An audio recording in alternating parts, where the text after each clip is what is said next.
Greetings, Hello. my readers. Well met. Greetings, traveler. Greetings, friend. The pleasure is mine.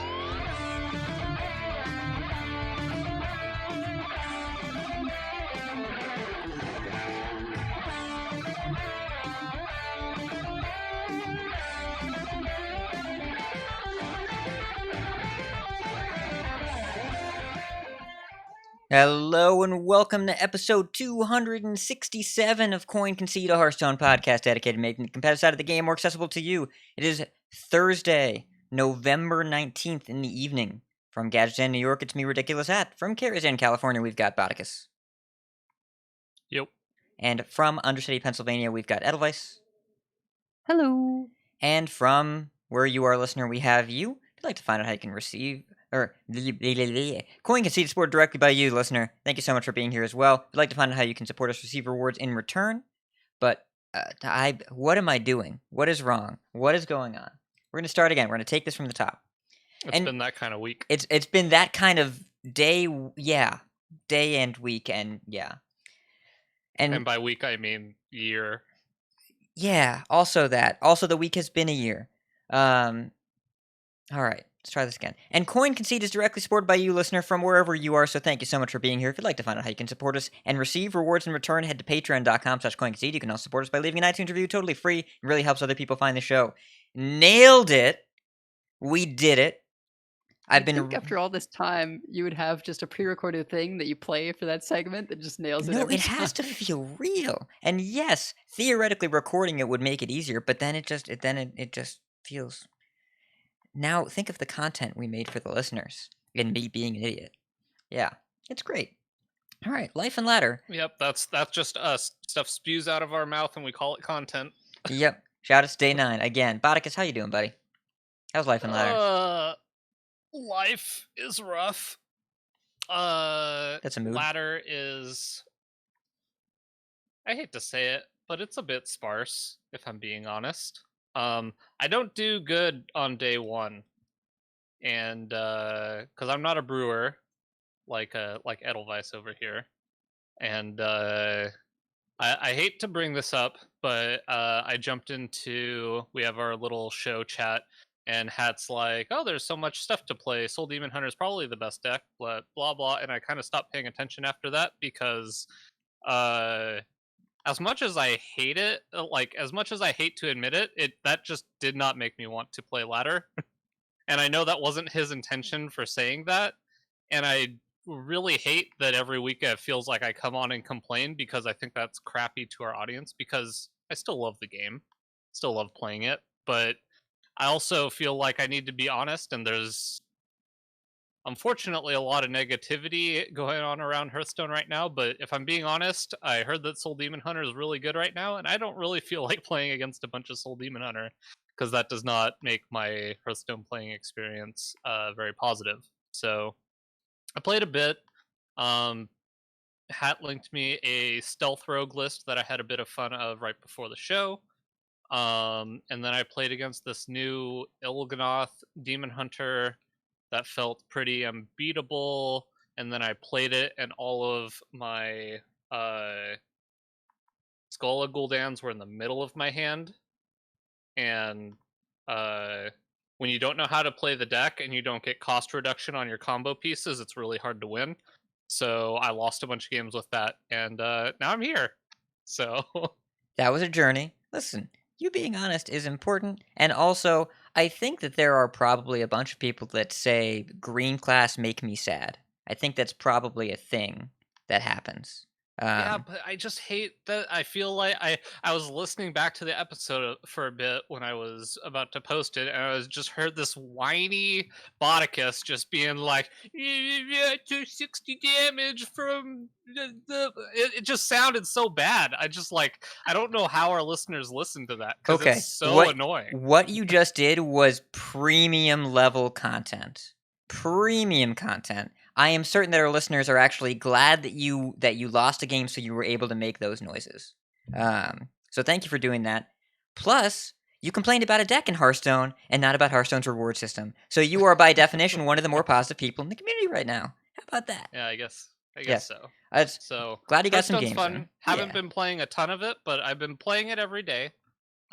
Getting quests done. Still enjoying the time. I just haven't felt the need to like do my usual jam 4 to 6 hours a day every day, like I do traditionally. I think So maybe that's actually kind of healthy.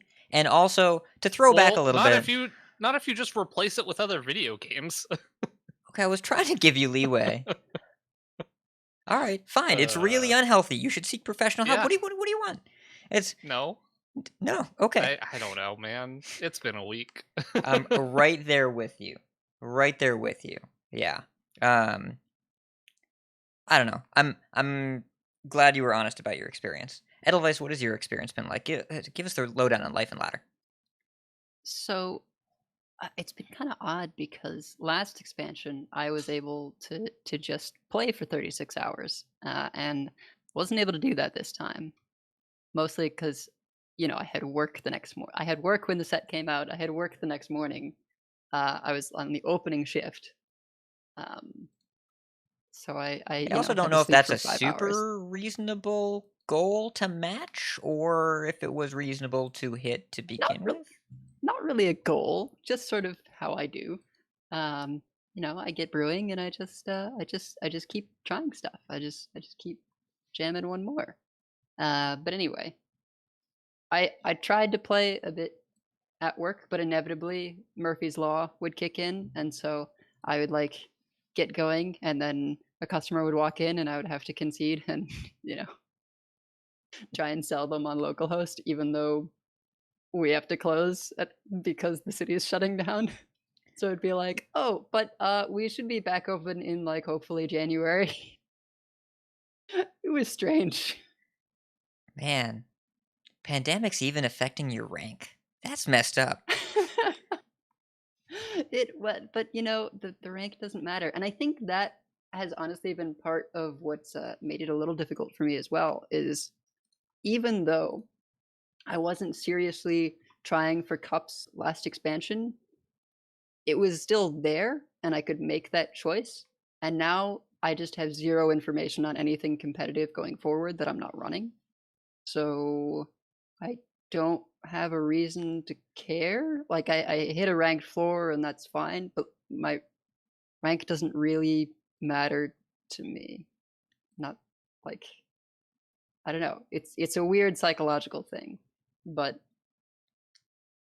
I've just been jamming all kinds of fun stuff, and a lot of it has been shaman. Shaman's it's kinda, good. Shaman is good. good. And can so I that point means I had out? to switch. Can I point before you continue? Because I know, of course, you probably found a deck that was really good and starting to become meta. So you're like, I can't do this anymore. But Uh-huh. I love how confused you are by the idea that you're playing the game to have fun as your primary goal. I love that. That's like, I don't know what to do with this feeling. Well, because if I do that, I could just play Darkest Dungeon or Hades. I don't know. Like, But Hearthstone's really fun right now. And I mean, I play Hearthstone to beat other people. I don't know. But beat them your way. So you were beating them Yes, Shaman's my way, way. but then you had to switch to something else. Yeah. So, Evolved Shaman is pretty good. I was experimenting with a kind of face rogue, and then you actually found a different list that was less all in. No cold bloods, which makes me a little sad, but I am also sad, but it has a ton of card draw instead, and card draw makes me happy. yeah. And what I think was really clever about it, and we might get into this later, is the way the deck is constructed. It doesn't run Shadow Step. It in fact keeps a pretty sparse spell pool, so that new combo card that draws you a spell and a minion if it's comboed has a pretty limited amount of spells it can hit. The main one that you want to find being, of course, Secret Passage. So the consistency of that deck to be able to just like draw the finishing damage is really nice. Yeah, they put in some good card draw this expansion too, like some good cheap card draw in a bunch of classes. Yeah. And ways to spend your cards fairly efficiently, mana wise. Okay, Botticus. If you're into the Foxy cards. Well, yeah. I faced a lot of priest, Mhm. and they're pretty mana efficient, given that their mechanic this set is reducing the cost of everything in their hand. Oh yeah. By the way, Priest's gonna get better because the Bloodweaver hitting 0-cost cards in your hand is a bug. So when they fixed it, it's not gonna do that anymore. It's the 3 mana 2/5 that whenever you play a spell, reduce the cost of a card in your hand by 1. Right now, it can currently discount cards that cost 0, but once they fix it, it won't hit cards that cost 0 anymore, which means you can focus the discounts. So just mentally prepare yourself for that to be a thing. Because even when I was playing a bad version of that deck on stream when I streamed on launch day, and I played Gahoon on turn 5, and that felt pretty strong to me, and I didn't realize the card was underperforming.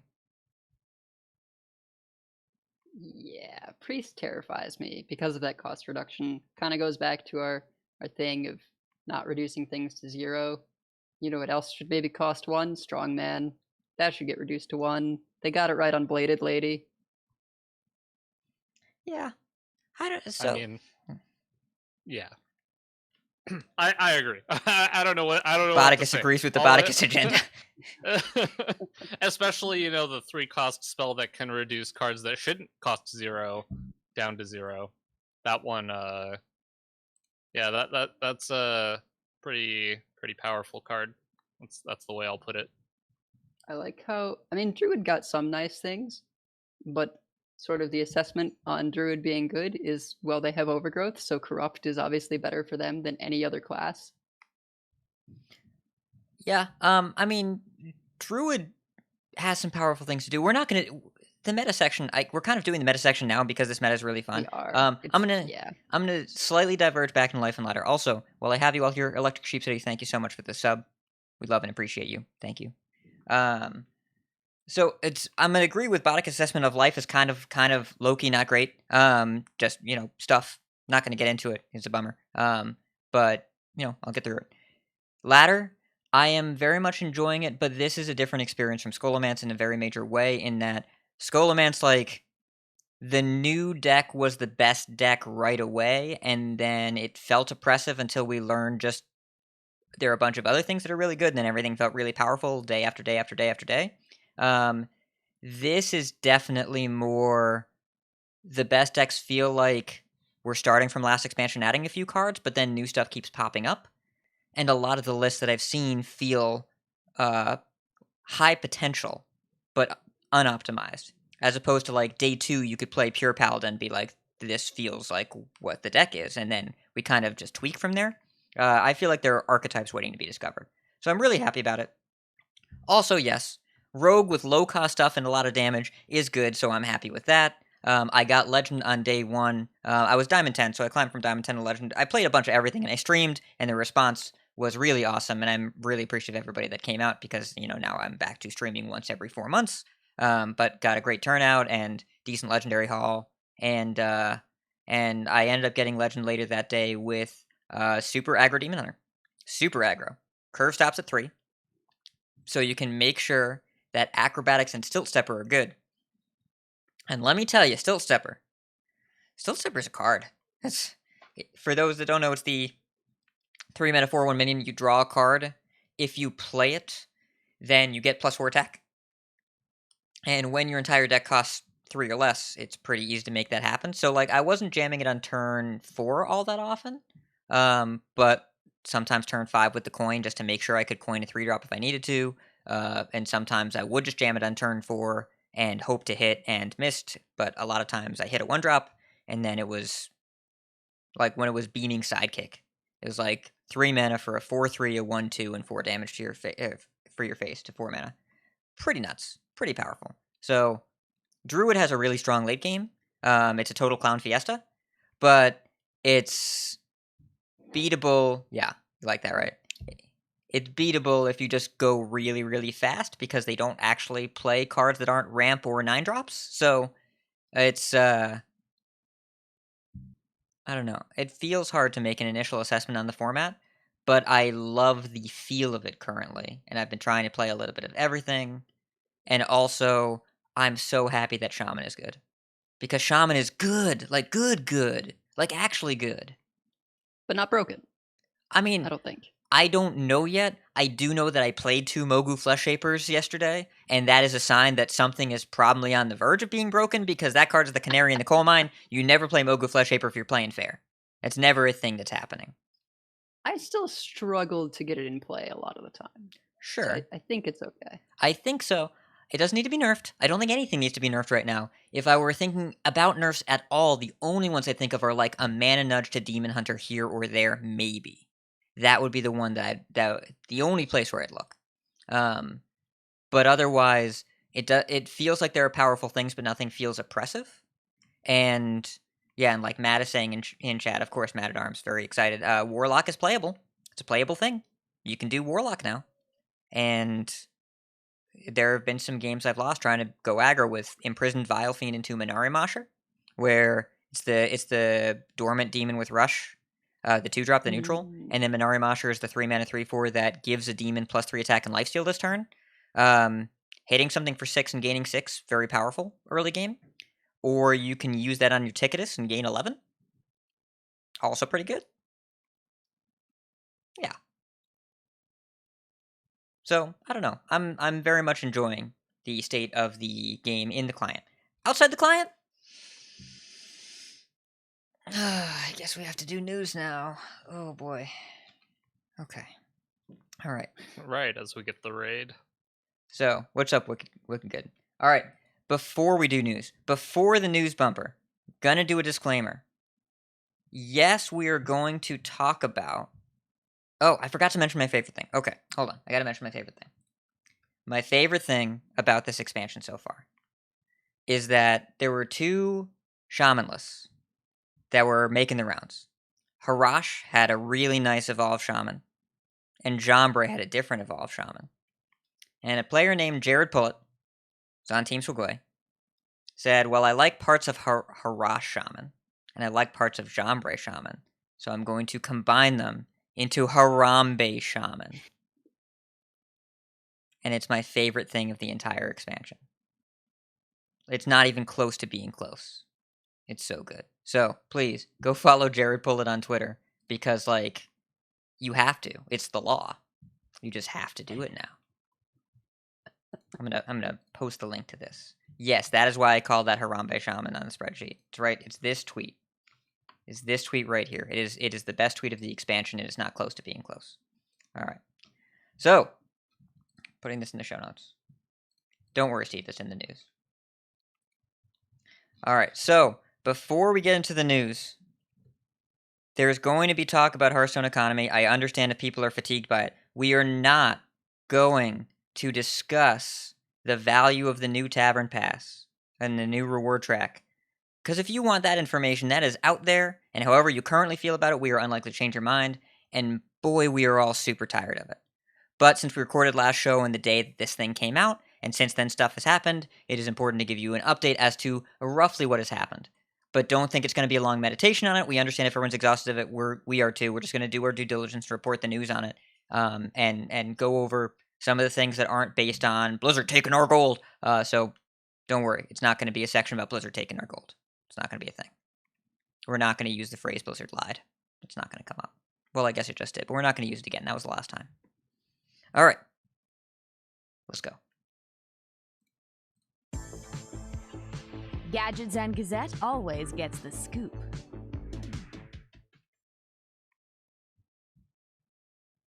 Oh boy, where to start? So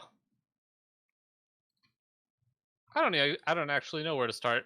Basically, so we got the reward system. We talked about it quite a bit on the last show. How we weren't sure about some things and that the initial numbers didn't look great. And since then, Reddit has been what you would call a blaze. It's been quite the dumpster fire over there is what I'll say.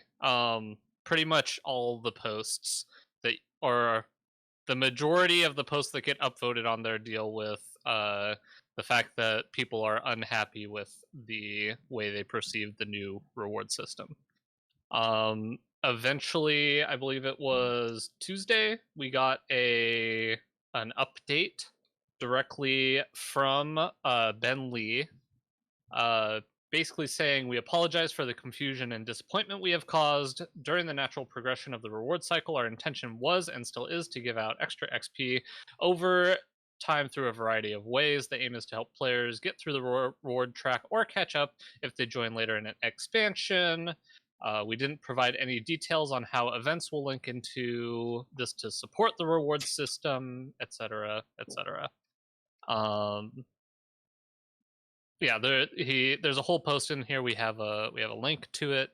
To be fair, there was not a lot of numbers or really any specifics given, but this is more of a post of more of a trust us post, which based on how Reddit was already reacting to everything, did not go over particularly well.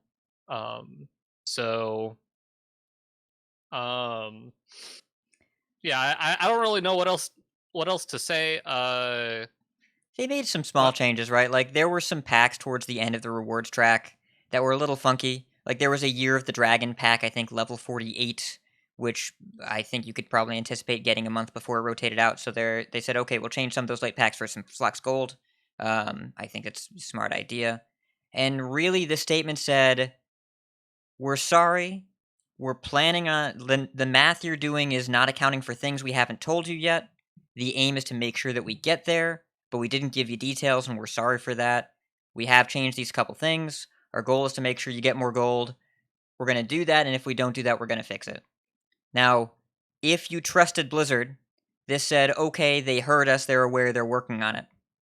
If you didn't trust Blizzard, this statement said they were ignoring our concerns and giving us a PR response. And I wrote an article about this, just to try and summarize it all, because the noise was kind of overwhelming, and so, from Thursday night after we recorded the show until about Tuesday-ish, felt like it was the only thing I was talking about. And so, actually, this is kind of a weird circumstance, but Tim Clark from Twitter, or Tim Clark, he's the brand director of PC Gamer, it's like, I've been reading your Twitter. You talk about this stuff a lot. Do you want to write an article for us summarizing it? And I'm like, yeah, I do. So I did. And I'll read the last line of that article, just because I think it's really important. It's a safe bet that an uproar of this volume will be met with a blue post in the near future, and I'm hopeful that changes will be swift and significant, but faith has been shaken, and regardless of a change, that will take time and effort to heal. The concerns that people have are about how my gold is going to look at the end of the expansion. And the people that are angry saying, I'm not going to have any. And the people that are happy saying, well, I'll have probably close to the same amount and also a bunch of new packs and stuff. And Blizzard said, trust us, when we get there, it'll be okay. And people that don't trust Blizzard are not just going to say, okay, I'm better now. I don't blame them for that at all. But also, I'm just not sure what Blizzard could do outside of detailing every single plan for every future event and spoiling their plans for the next 4 months. They're not going to do that. That's not what they do. You said this last week, Edelweiss. That's not their way. So I'm not surprised that people are still upset by it.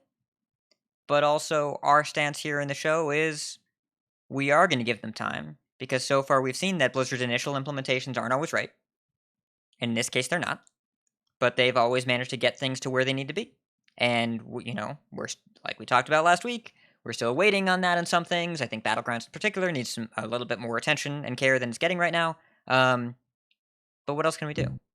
So far, my expansion opening experience was the same as always. I bought 90-something packs with gold. I hope I'm able to do the same thing in 4 months. If not, you'll hear about it. And otherwise, for the rest of the show, we're probably just going to talk about the game and not about the economy, because the economy conversation is exhausting at this point, and nobody has any real answers, so it's just yelling. Just a lot of yelling.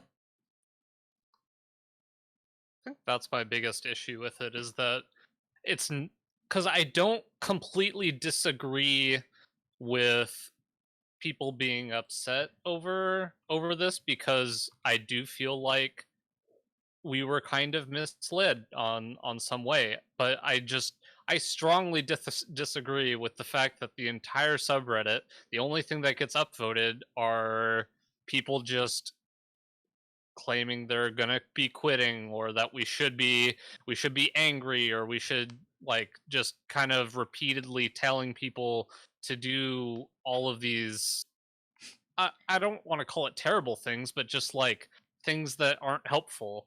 And the worst part is I feel like stuff like this works is that if you get enough people where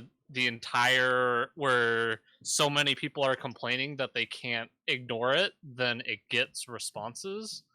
And when it does, then people feel like they're justified in the way that they approach how they're dealing with something that they don't like. And it just feels terrible, because I don't want to log into Reddit and have to like mute the Hearthstone subreddit. That's terrible. If I just want to browse Reddit and have like fun stuff to look at or interesting stuff to look at, I don't want to have to just, ignore a whole subreddit that's something that that's about something I really care about. So it just like, I don't necessarily disagree with what they're saying. I disagree with how they're saying it, I guess. And it's pretty frustrating, because I do feel on some level it caused me to want to play less Hearthstone. And I hate that was a thing that I let affect me, but in reality I know that it did. Like the fact that all I saw every time I logged on to Reddit before I went to bed was people complaining, it just didn't really make me feel like wanting to log in as much. Huh. I have a pretty different experience because I don't really go to Reddit, and all my content is pretty insulated from all this. So yeah, I haven't really been hearing any of that. And like we said, I do trust Blizzard. Mostly, I think it's just stuff that we don't have the math for yet.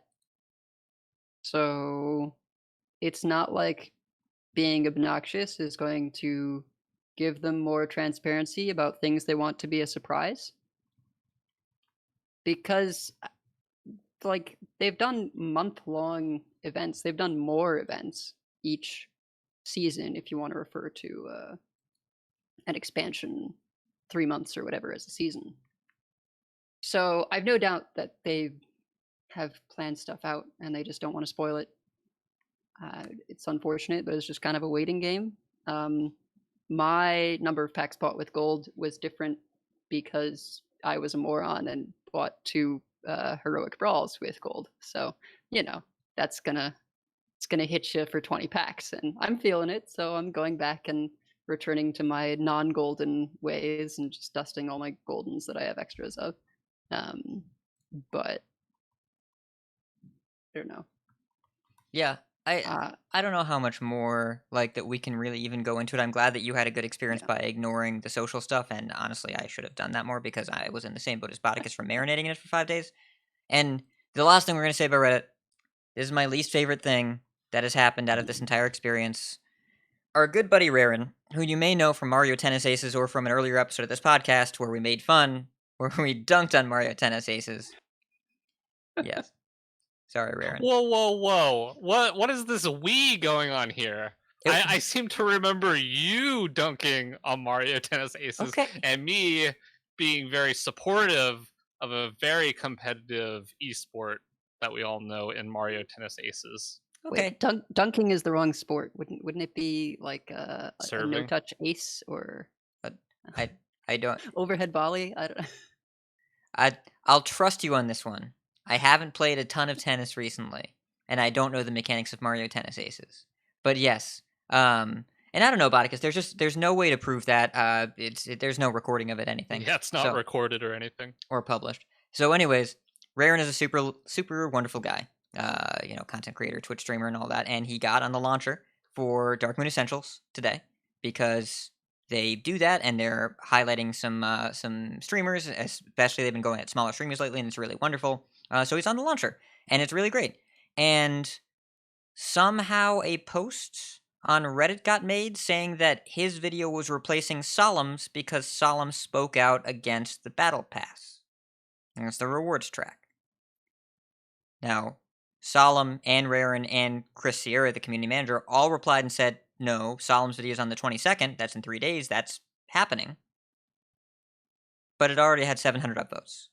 And Raren was devastated.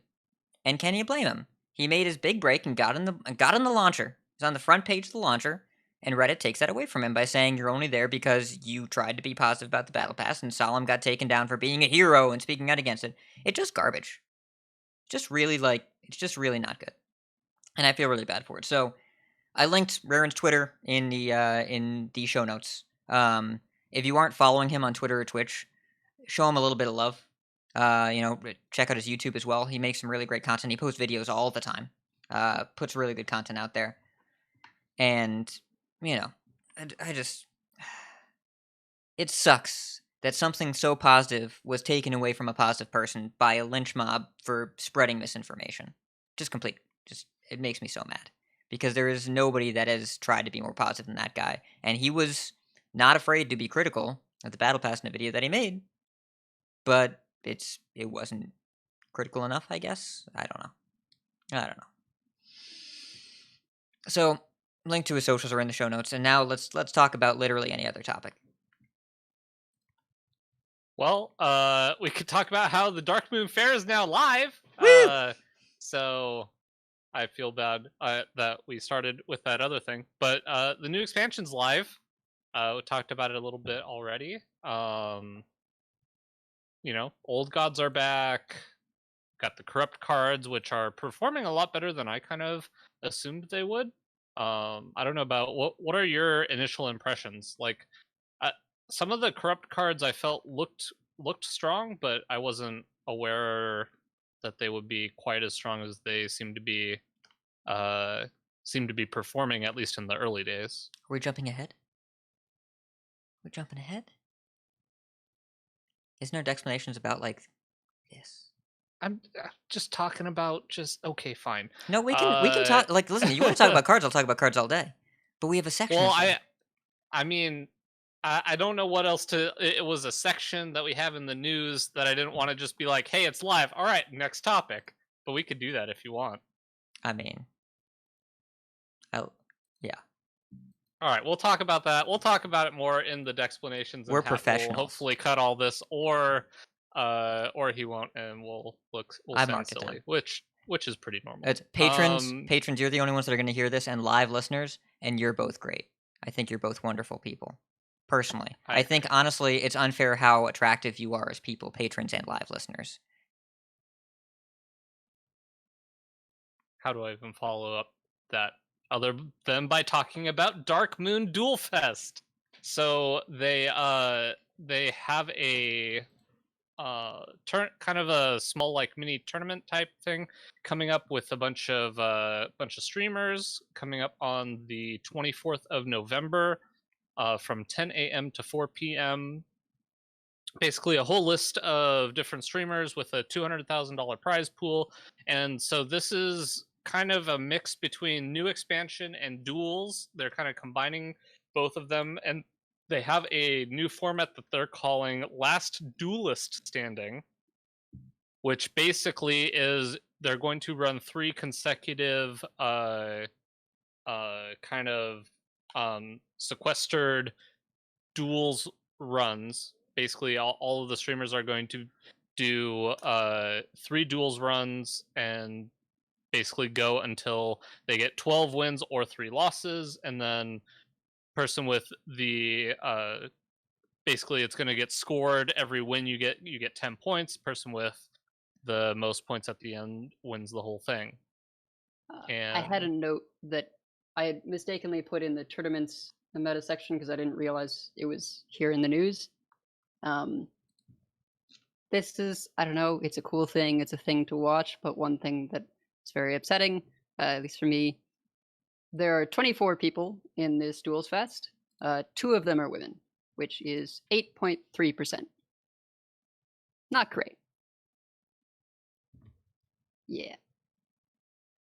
Yeah. I think the concept is cool. Like, it's from what I can tell. So when they say closed circuit, that means they're just all in a private server, right? Like, they just all play only against each other. Yeah, I assume it's similar to like the Battlegrounds tournament type thing. I think that's cool that they're all playing Which against is each kind other. of interesting. Yeah, it's definitely interesting for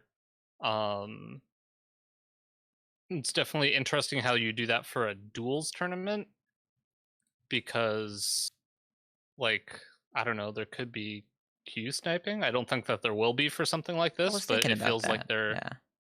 there could be stuff like that. And also, to Edelweiss's point, just like you know, we all love Ali Strauss and Slissa, but it's always kind of those same two women that get invited to this. And it's not that they shouldn't, it's just that, you know, more would obviously be better.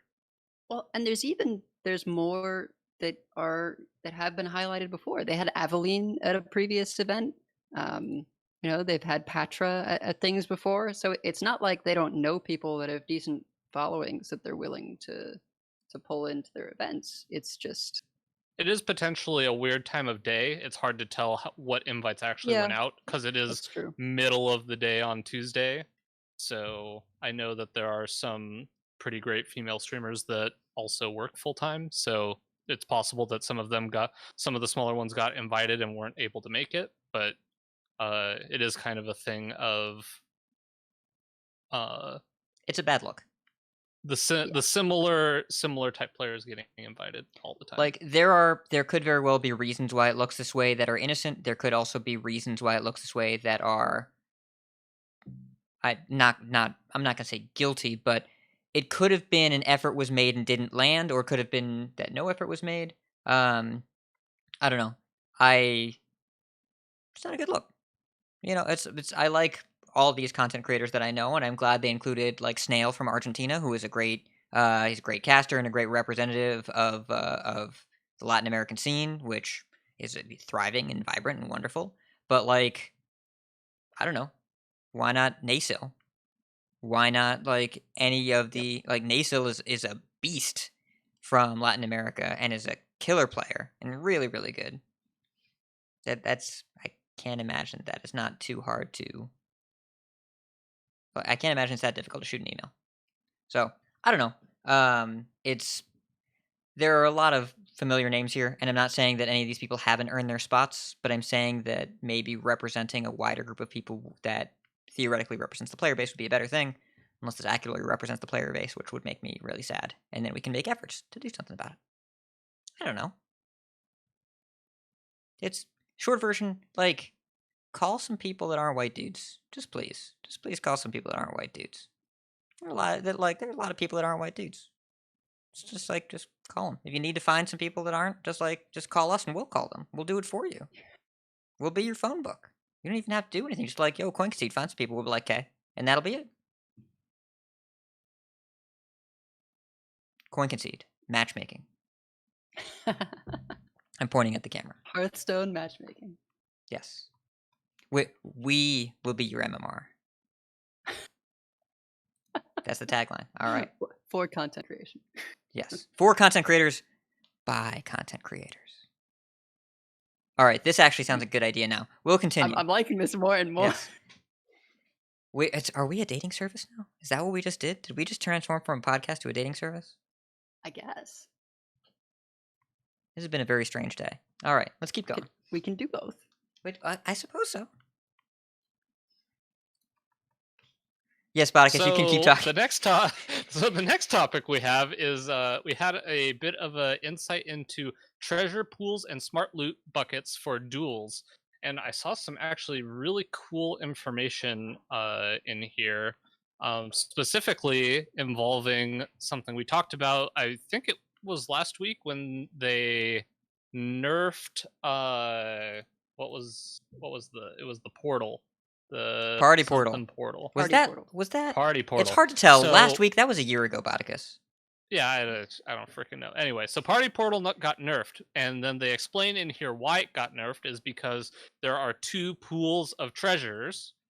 There's a pool that appears earlier and more often, and there is a pool that appears later in the run and are generally more powerful. And they essentially said that Party Portal wasn't powerful enough to be in the second set of pools, but would have been too powerful in the first pool. So they moved it to the first pool and made it a little worse, so that we can have Party Portal where it should be, in more runs, and not too powerful where it makes runs upsetting. Botticus. Say Party Portal Power Pool 5 times fast. No. We went over, didn't we go over this last week? I don't do saying things fast. I can barely say things normal speed, especially when you have me read them for the first time, which you don't have me read them for the first time. I just don't read ahead in the show notes enough. Yeah, I'm not taking So it responsibility ends for up this one. being read for the first time, and I'm not good at sight reading things. Party Portal So- Power Pool. Party Portal Power Pool? Party Portal Nope. All right. Just keep That going. one seems worse than last week, the Purple Pocket Galaxy. It is indeed more difficult. There's a lot of P's and T's. So anyway, there's some more information. There's some more cool information in here. There's a whole talk about smart buckets, where they essentially use their massive amounts of data to be able to generate buckets of essentially cards that get consistently used in the same type of deck. And so they use all of this data to generate buckets for duels, and they have synergy scores and all kinds of interesting things in here. So if you're interested more on kind of how they go about kind of balancing and kind of creating your duels experience, we have the link in the show notes to this. Was there anything else in here that either of you saw that was interesting to you? Yeah, I put actually 5 bullet points right underneath the notes here. I think it's pretty interesting. You want to read them? Yes. It's Party Portal Power Pool, Party Portal Power Pool, Party Portal Power Nope, I don't want to read them. Edelweiss is weeping. Weeping with laughter. Botticus, you're muted, buddy. So in addition to Boy, You're we're just throwing me batting off. 1,000 You're this week. You're just throwing me off. This raw audio is Alright. raw. Yeah. Oh, boy. So in addition to all of that duels information, we also have a couple duels changes that are coming out in a hot fix as of already happened. So they already deployed a hot fix, basically where they fixed a bug where duels ratings were inaccurately set, and everything kind of got reset back to 0. They fixed a bug where duels games were not contributing to class progress, fixed a bug where some players were not receiving new weekly quests, which was kind of a big complaint for some people and somewhat understandable. They also changed Lunar Band. It has been removed from the passive treasure pool. You got your 12 wins while you could, buddy. Yeah, that card was that passive was way too powerful. Especially like your first passive, like you would get it Oh after my the God. first game, and then you're just like, Yeah. all right, I'll look for the skull and I'll take that bucket and then just win. Yeah. Which one was that? That was the it was the Spirit Singer Umbra one where like your death rattles trigger when you play things. Oh, The yeah, that first was your busted. first death rattle every turn triggers. So that's how you would just get a Nerubian egg on turn 1 with coin and win most of those games. From the swamp, moved from passive pool 1 to passive pool 2, Band of Bees, blah blah blah. They're basically that was the big change, okay? Lunar Band, big change. There's some more changes if you're interested. You can check them out.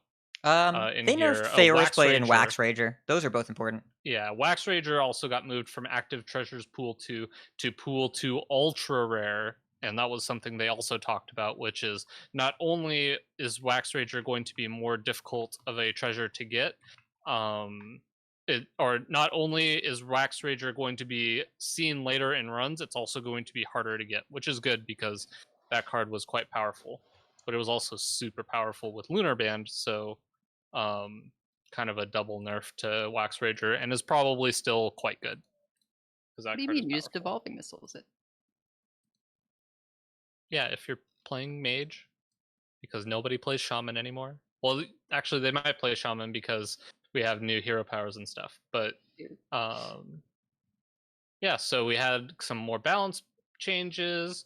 And speaking of new hero powers, we have the list of all of the new hero powers and all of the new cards that got added to Duels that now we have full access to, now that people can get cards from Madness at the Darkmoon Faire.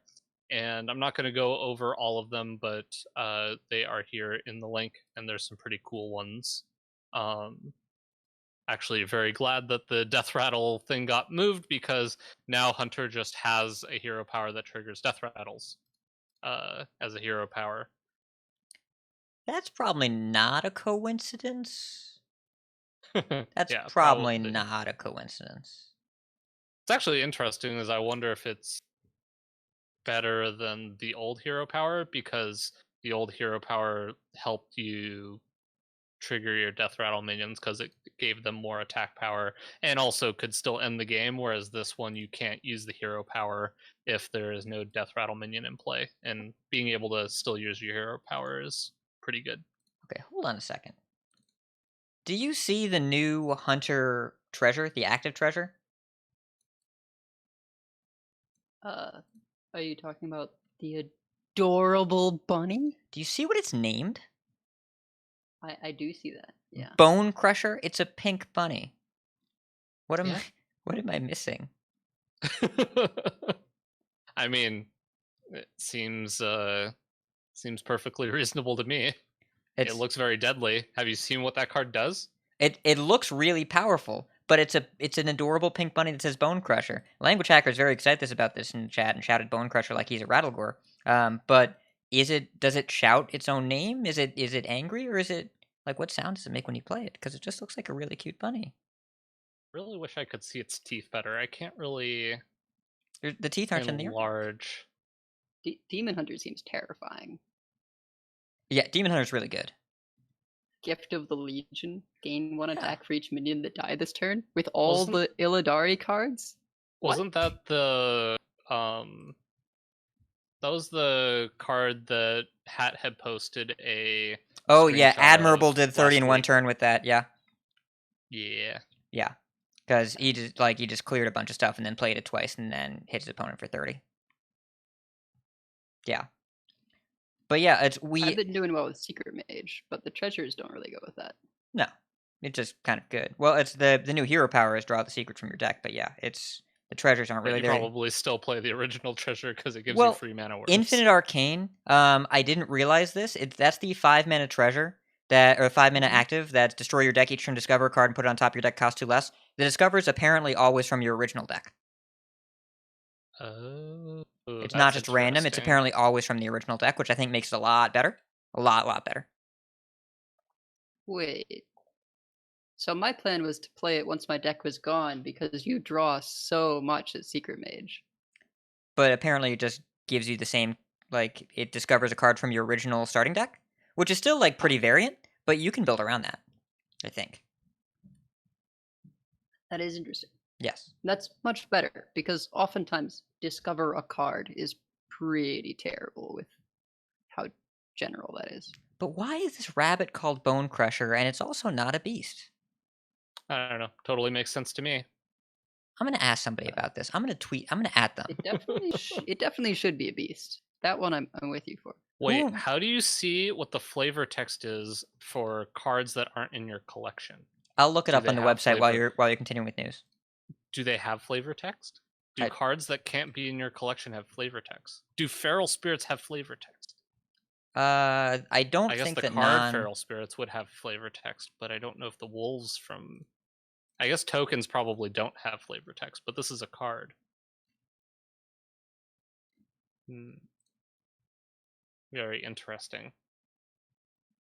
So while Hat is looking that up, we also have an update on known issues. I don't really want to go over all of these because there's still a lot of them, but known issues got updated. So I think it's worth noting just that this is here. There are some things that I see people tweeting about, like the corrupted card quest is actually counting uncorrupted versions, for example, or your Book of Heroes achievements. You're gonna get those. You don't have to go do the Book of Heroes again. It's bugged right now. If you're having any kind of weird issue, just check out this known issues post. It's good to browse through. If you're having an issue, you're like, I don't know what to do with this. Is it everyone or is it just me? If you look at this list, you can see it might be a known thing. Yeah. And I guess I can take these last two news items because I posted both of them. So first, there is a sheet that Steve and I have been working on, mostly Steve, but I added some spreadsheet magic, where we are collecting deck lists, and it automatically sorts them by class, filters by today and yesterday only, and has nice clickable links and deck codes and all that. So if you want to look at it, try and keep up with what's going on in the new expansion, this is a good place to go. Definitely recommend checking it out. And of course, Wicked Good, friend of the show and smart guy, and we both have a compulsive decklist collection problem. And also, it's important to note, Gallon, who you may know as a new designer for the Hearthstone team, is wrong because he says that Rise of Shadows is the best theme song of League of Evil expansions. And I asked him if he was counting saviors, and he said yes. So I don't know if that's a terminable offense, but I'm gonna say that I don't feel like asking that question is out of line. I don't feel like checking to see if that's a terminal offense is out of line. Because, like, Rise of Shadows over Saviors? That's just incorrect, right? I mean, there are so many great ones, but how do you argue with saviors? Yeah, I don't remember Rise, but I'm pretty sure. They're like I around the definitely remember table. saviors. Yeah. I'm not like I would remember it if I heard Rise, but you never forget saviors. Yeah, no, Saviors is great. It's an Alec Dawson middle expansion. But I just mean, in I guess pure that's why music. it's that's why it's an unpopular opinion, right? So like disagreeing with it just proves his point. So maybe it's I not a suppose, terminable but offense. I just question his It's ability to okay to have evaluate unpopular things. opinions. I have lots of unpopular opinions. it's okay to be wrong. People are wrong all the time. Thank you, Edelweiss. I appreciate that. Yeah, it's like he's a balanced designer. If he's gonna get this wrong, what does that mean about the game? That's music taste. I don't know. I'm memeing. No, it doesn't actually mean anything. It just means that there's no accounting for taste. Gallon. All right. Wait a minute. What's this next section? It's the grand tournament. New section. Who dis? What's going on? So tournament section. We don't have tournaments to share with you yet. We don't want to pretend that we do. But in the near future, in just under a month, Worlds is coming up December 12th. We have our 8th qualifier. Sif from China is our 2nd qualifier from China. So the full list of competitors, which is a really strong roster. Bloodyface and Monsanto from the Americas. Glory and Bank Yugi from APAC. Silvername and Yarla from EU. And Sif and Shao Ti from China. Sif has made deep runs before. Notably, he is Lion's boyfriend, which is kind of funny. Could be the back-to-back power couple global champions. I think that'd be something. And yeah, it just looks like a really strong roster right there. So that's going to be on December 12th. And there's a really cool article that went up today, as well as a video interview about Bloodyface, which is pretty cool. And we recommend checking it out. I believe this was written by Lorinda because Lorinda's the guy. There's no byline in the article. But yeah. Check it out. Bloodyface is great. Big fan. And that's really all we got for tournament. So, new meta. Let's go.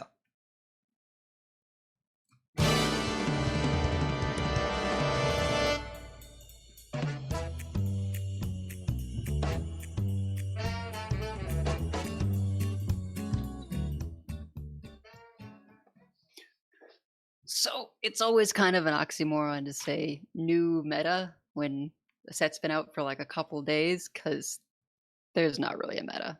Like everything's kind of crazy. I suppose you could sort of say the meta is combo-y, but I think you'll notice different kinds of stuff at different ranks sort of all over the place. Like I'm seeing a very different version of new meta compared to my teammate Glee, who's regular in like top 500 or lower numbers. So if you're really high up in Rage Warrior and Soul Demon Hunter are kind of where it's at. They're both really freaking good. Top 1000 in Rage Warrior has a bananas win rate. I'm not sure if there's new cards in that deck, to be honest. There might not be any. Soul Demon Hunter, I think they added Bladed Lady.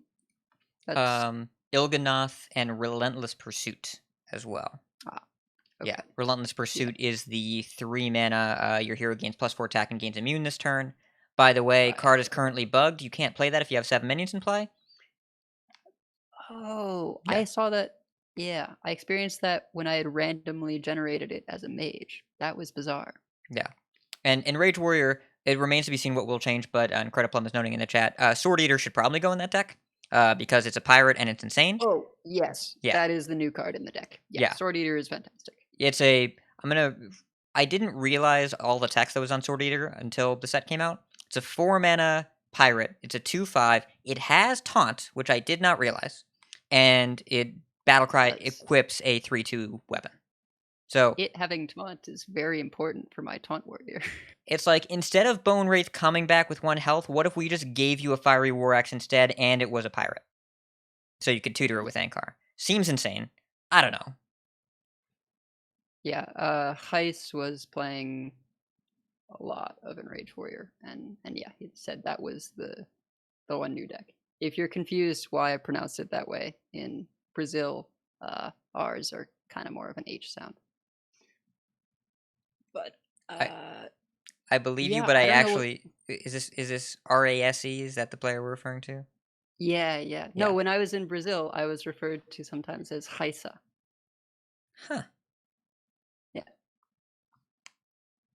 But anyways, I assume people think you're talking about Tice, and that's a different person. Yeah. No. Yeah, has here stats 3 days in Are the Devil. For sure. I think there's a lot of stuff. It's all feels at the moment, right? So you're gonna get destroyed by that one deck and feel like it's insane, and then who knows if it'll be viable in a few days. Druid notably is the winner when it comes to Corrupt, because when you can, we talked about this earlier, when you can just ramp into strength in numbers, and then play free stuff, that's pretty solid. Oh, Survival of the Fittest? Sorry, wait, you said strength in numbers. I said strength. That's the side quest. I meant Survival of the Fittest. Yes. Right. Yeah. So, Survival of the Fittest. I guess we should give some broad strokes about roughly like kind of what decks are doing. The Druid deck, the core strategy right now is play Survival, play some number of 0 mana minions, and then the next turn fill your board with clowns. So you've got a Nubisat Defender, which in the past I have said has done nothing wrong. I bet Botticus is about to bring that up. That's the Saviors of Uldum card that if you play a spell that costs 5 or more, it's a 3/5 taunt, you can play it for free. There's Strongman, which is a 7 mana 6/6 taunt, but if you corrupt it, it costs 0 instead. And then there's Umbral Owl, which is the 7 mana 4/4 beast with Rush, that the cost goes down 1 for each spell you've played this game. You can usually get 7 spells played by the time you get to turn 10. So you've got... Notice a theme here. You've got 6 minions in the deck that don't cost any mana when you play a big spell, and the next turn you play Carnival Clown, which is, at its base, it's a 9 mana 4/4, summon 2 copies of this, but when you corrupt it, instead fills the board with this, and after you survival, it makes 7 8/8s, and 7 8/8s is good. And Botticus, how do you feel about the things I just said? I mean, these are cards that were meant to get reduced to 0 mana, and not a fan. But that deck probably also plays Nature Studies, which also reduces cards that should not be reduced to 0 mana down to a lesser amount of mana. Anyway, we talked about it. We talked about it last week. I was very worried about all of the cost reduction in the set. Strongman was a big card on that I got less worried about when I was like, okay, well, you have to play 8 to 10 mana spells, and then it's just like, oh well, obviously Druid does that, and now I'm sad. So I will note, because I don't want to say things that make you not play again for 2 weeks in a row. I will note that this Druid deck, day one was very good. So far, I think is probably too greedy to play, because all the aggro decks demolish it. it sounds pretty greedy. It is and extremely greedy. And I feel like I beat this deck earlier with Stealth Rogue, but it's impossible to tell because they didn't get to turn 6 because Stealth Rogue.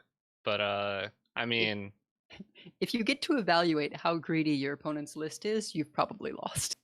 Yes. Well phrased. And there are some cards that are also that are pretty solid that are starting to creep into decks. There's Moon-Touched Amulet, which is the new Feral Rage. It's the 3 mana Druid Yep. spell that gives your hero +4 attack. If it's corrupted, you also get 6 armor.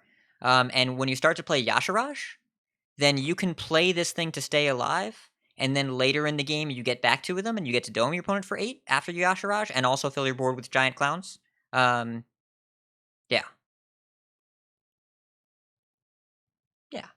But also, we just talked about how to win with another 10-drop in your deck, and the deck is already pretty greedy. So it's interesting that the description of the things that we just said is objectively pretty insane, but also that deck is still too slow, even though it has all this powerful 0 mana taunt stuff. But it's also doing the kind of warping thing, right? I sort of shape my plays based on, okay, my Druid opponent is probably that deck. And then suddenly I get Glowfly swarmed, and I played my Craze Netherwing for tempo. So yeah, there's going to be some spell druids out there, because there's cool things to do in that front with the 2/2 legendary that gives you Kiri. eclipses. The eclipse cards are very good, very good. what are you doubling? Are you doubling swipes, or You could double swipe. You could double Savage Roar. You can double right? Wild That's Growth just or Overgrowth. better than a Bloodlust. You figure for the same cost It as is a this Bloodlust, turn, you get though, right? one more Yes. attack on every minion. Yeah. But you would play Bloodlust in a tokeny Druid deck. Yeah, just to me, having not played with or against it, it sounds a little slow. I mean, for a deck that doesn't sound like it can afford to be slow. so it's weird. Remember how Hat was playing a spell token Druid in Wild? It's not as fast as that. I think it still runs ramp. And again, I mean, who knows if this is even real, but at least what I encountered is you still run ramp because you need to be able to do a lot of stuff in one turn.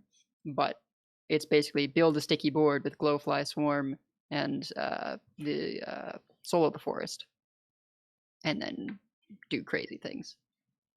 I honestly feel like there's probably a Malagos deck that hasn't been put together yet, because your damage potential with the eclipses there is also pretty insane. But there's so much stuff to be doing that it's hard to play correctly against stuff that you don't know. So that can be kind of cool, but I do it as much as I like the brewing part. I like when I'm the one brewing, but I know what my opponents are playing. And so the early meta is weird in that we're all kind of doing stuff that people don't know what's going on. Yeah, I definitely, when I played against that Il'gynoth combo Demon Hunter? Yes. Yeah.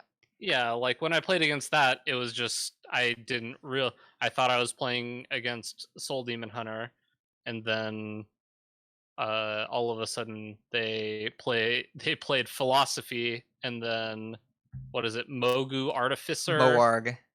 It's Moarg Artificer, the neutral and then 2 mana gave it spell 2/4 damage. Yeah, the and then neutral played 2 mana 2/4 Il'gynoth. that doubles all damage dealt to minions, and their goal is to get 3 minions down and double spell damage, give it +1 spell damage, and then dome you for 24. And I assume that's what happened to you. Yeah, and then get attacked for the rest with the lifesteal weapon, which deals double damage now. I feel So- like why go to all that trouble when you could just play a bunch of twin slices and kill them with the weapon? Well, they do that too. That it plays twin slices and the weapon, and also can combo you, because again, I guess the reason is you get to play all these board clears and all of the card draw, because Hmm, Demon Hunter I guess. has an incredible amount of cheap card draw. So it doesn't run any of the soul stuff? No, There are builds that are No, coming so- out that cut the soul package. If you don't need Shard Shatter Mystic, then you don't need the soul package.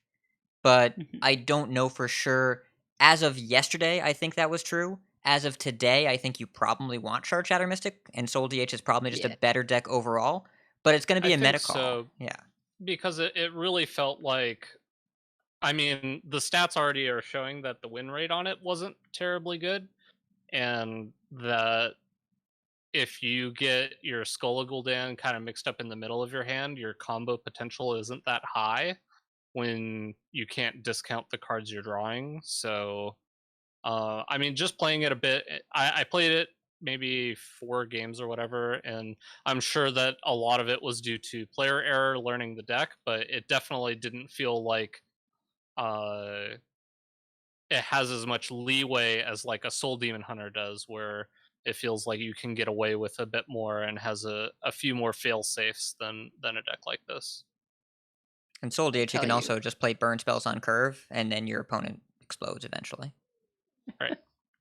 I definitely have lost a bit due to player error. Notably, when I played a ticket test thinking it was corrupted, and it was not, and then I conceded. Yikes. Yeah, it's we should. Why don't we just talk about other decks that we've been playing? Because I think this is where the section will have to start. It's so hard to figure out. Like, we could go class by class, but I think it's better to start out what have we been playing. So Edelweiss, how Talk much? about Stealth Rogue. Okay, let's because talk I about played Stealth Rogue. Rogue, and we got I mean, to I think talk we about all Foxy played Fraud. Stealth Yes. Rogue Okay, and Foxy alright. Fraud. Ah, Foxy's so good. Oh man, that card It's feels so good. It's- it feels really great. I'm sorry for it's doubting like, Prep 2 drop. I'm sorry for doubting it. I was wrong. You were both right. Edelweiss turned me around by playing Cold Blood, but it turns out the only reason you need to play that card is Swindle, which also came out in this set because Foxy Swindle is busted. And then sometimes you're just going first, and then your Foxy is like a coin, except you're going first. And I talk crap about going turn 3 Foxy Fraud and Evil Miscreant.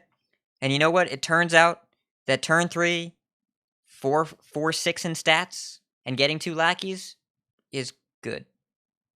I'm Yeah, sorry and for also doubting it it. just like in the middle parts of the game, you just have these hands that are like kind of wonky, and there's like, or you just use your coin early because you need to use your coin early, and the deck actually draws a bunch of cards, and just being able to get rid of them, it's essentially just like a free 3/2 sometimes that gives you the benefits of the cards that you want to get benefits from. And I don't know, I only got to play a couple games with it, but it felt really good, and the card is just sweet. So I'm very happy that Edelweiss was able to talk you into that card being good, because I felt like it was good, but Edelweiss really championed it. So I mean, and the use case where it sticks out to me the most was exactly what I described. You're on the play, which is horrifying as Rogue for getting the combo chain rolling. Since right now it's often like, well, you get Miscreant down, and that gives you combo activators for your other things. Well, when you're on the play, you don't get that free combo on the Miscreant. Now you can just play it on 3. So I don't know. It feels amazing every time you get to do that.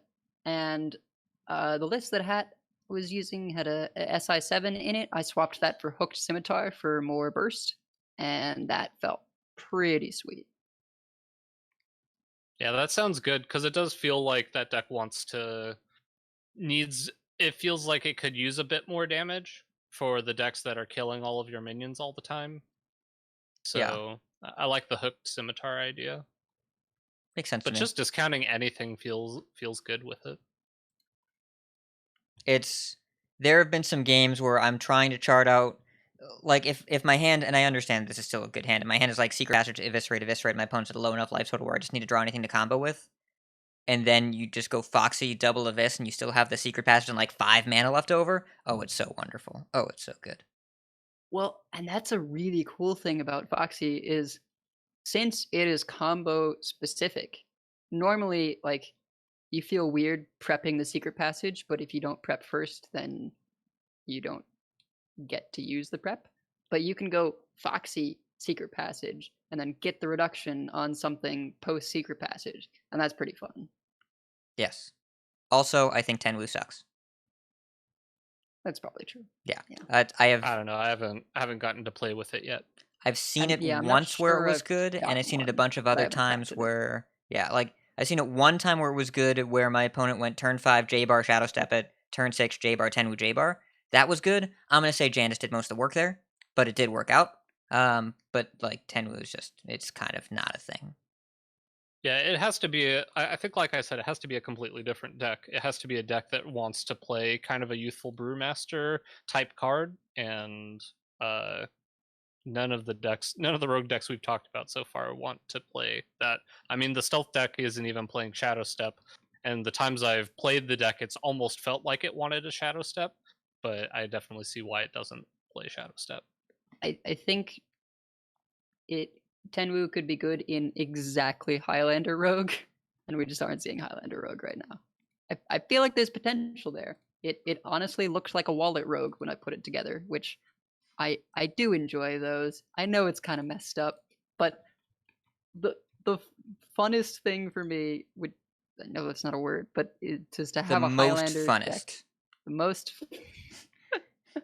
the most fun thing for me is to have a Highlander deck and it's like 50% or more than 50% legendaries. I always find that super amusing because I don't know, I often get rid of goldens, so a bunch of legendaries in a list is a way I can show off. That's a very particular slant to your collection.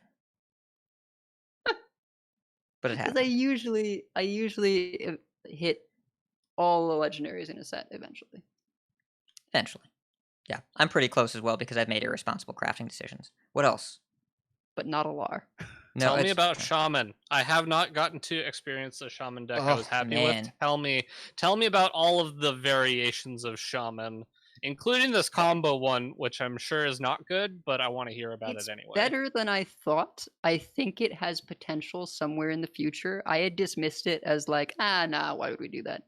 But it's actually like you don't need all the pieces. Do you want to right? explain what the combo is? Okay, yeah. So the combo is basically you can corrupt Dunk Tank and you can corrupt the medic, Circus Medic, which if it's uncorrupted heals you for 4. If it's corrupted, it deals 4 damage for 4 mana. Except the mana costs don't actually matter because when you play Yasharaj, the stuff is free. Going back to the whole 0 mana thing again. And since it's Shaman, you can go Hero Power once you've completed the quest to double your battle cries, and then Bloom, Lightning Bloom. Play Yasharaj. You get twice as many copies back into This your is hand, and they all Quest cost Shaman, 0. by the way. Yeah, it has to be Quest Shaman. So if you've played 1 corrupted medic, then Yasharaj will give you 2 of them. That's 16 damage for free. If you've played 2, that's 32 damage because you'll get, actually, yeah, you'll get 4 back. Each one does 8, so 32 damage. I'm not actually think counting that's anything. right. I'm just holding up fingers. Oh, okay. Yes. And yes, Dunk Tank also does 4 damage. That one's a spell, so it doesn't benefit from the battle cry thing, except that you get more back depending on how many you've played with Yasharaj. So you can have various combinations. 1 Circus Medic, so you get 2 back, 16 damage plus a couple Dunk Tanks. It works, I think, because you can have it sort of piecemeal. Since you're playing all these battle cries over the course of the game, you're likely to get some chip damage in at some point, and then as soon as you have enough damage, you can just go off. You can also, instead of the Lightning Bloom, use a tour guide the turn before, and then that'll make your hero power free for the Yasharaj. But yeah, I had figured that you would just do a kind of face, like a burn quest shaman, and that would be faster with, you know, Cumulo Maximus and the Circus Medic, but I'm not actually sure about that at this point, because I think the advantage of having this combo is you can dedicate more space to just staying alive. So the list that I have built, which that is by no means refined, but it has double Hagatha Scheme and double Tidal Wave. And because you have multiple ways of making sure to be able to double your Yasharaj, I really enjoy being able to Lightning Bloom out Tidal Wave, because that gets people. Like, that's how you beat the aggro decks, is you play a turn 6 Tidal Wave that they weren't expecting, clear their board in a Reno. And Yeah. that's a thing that you're generally not doing in regular Quest Shaman unless you discover it. And so you typically just die to other aggro decks. I agree with Craptasm in chat. It feels like Shutterwalk. It's definitely unrefined, but it reminds me a lot of Shutterwalk Shaman. That it's the things that you do in the game interact in a way that your opponent can't really affect unless they Ticketus your Yasharaj. And if they do, then, you know, who knew that Ticketus was the hero that we didn't know we needed? We'll get to him in a minute. But yeah, the Yasharaj combo shaman is cool. I just like playing Cage Match Custodian. The 2-mana 2/2 that draws a weapon, because as anticipated, it's one of the best shaman cards they printed in a very long time, and it enables multiple decks to exist, including but not limited to Enhancement Shaman, which is really just aggro shaman, or Evolve Shaman, which I think is better. The most important thing to talk about in Enhancement Shaman is the card Stormstrike, which is 3 mana for approximately 1 billion damage. It's 3 mana, deal 3, and your hero gets +3 attack. There's no overload in the card. I know you went looking for the overload, Shaman players. You've been burned before. You expect to get burned again. There's no overload in this card. It does not overload. It's just 3 mana, 6 damage. It feels like it should overload. It feels like this is a Lightning Bolt and a Rock Biter. Where's my overload for 1? But nope, it's just deal 3 and then get 3 attack. And it can be good for splitting in half. You want to clear a taunt out of the way or whatever. It can be good for just going face. If you have an Aura Storm Crash, then your hero also has Wind Fury, and you dome your opponent for 1,000,000. It's a great card. I don't know how good the aggro shaman deck is, but Stormstrike is really strong. But I think Evolve Shaman is probably better. This is skipping over Totem Shaman, which got a lot better because you have Lightning Bloom Eyesore, and I won a game in the Shaman Mirror by going turn 1 Eyesore and turn 3 Coin Splitting Axe, and my opponent conceded. And still going to talk about Evolve Shaman. Evolve Shaman, you can get Box by Knuckles consistently. And the most important part of being able to get Box by Knuckles consistently, this is the interaction that surprised me the most. You can run double Horde Pillager, because you play the Cage Match Custodian to go 2-drop Box by Knuckles, which is the weapon from Ashes. That's the 4/2 weapon that evolves all your stuff when you attack with it.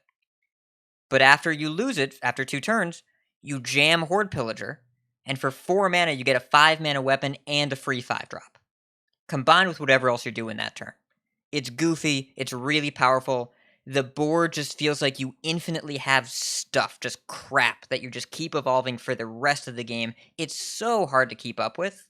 And then I haven't even seen the list running Bloodlust because you don't think you need it, but you can discover it if you want. No. But you just have big crap all the time, over and over again. Pitmaster was a card that I thought had potential, but seeing it in decks like this makes a lot of sense, and card seems pretty solid.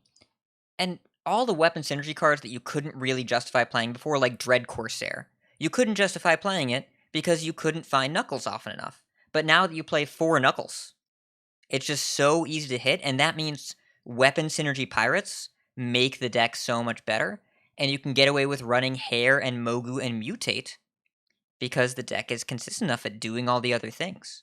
And a 4/2 weapon that you're consistently going to have on turn 5 is good enough at cleaning up early boards right now that you can just make junk all the time. Combined with Revolve being a weird card because you don't get to attack after you play it, but it's kind of a mass silence for your opponent. You don't really want to revolve a board if you get clowned. If you're getting clowned in this meta, you're probably losing. Yeah. But Revolve is kind of a nice silence, and also it's still just good with bunnies and Mogu if you make that happen. So it's worse than the original Evolve by a lot. Like, a lot worse. Still a strong card. Still good. It's worse than Devolve, it's worse than Evolve, but it's still good in a lot of scenarios. Because those cards are crazy. Yeah, they definitely are. So, But the Totem Shaman, I honestly, I kind of stopped playing it because I don't like Trick Totem. I just you don't have I to play can't Trick handle Totem. that You card. don't have to play it. I might try swapping it for Flame Tongue, see how that goes. Or, like, Yeah. anything else. I was looking at, so let's see. Wirer, I think, does not run Trick Totem at all. Yeah. Yeah, there's a pretty sweet list here that has that does not have Trick Totem. Plays Storm Strike, which seems pretty sweet in a deck like this. Just double Mana Tide, Eyesore, double Evil Totem. Circus I think Amalgam. those are Circus Amalgam, the 4 mana 4/5 Circus taunt. Amalgam. Yeah. Oh, let's talk about that card.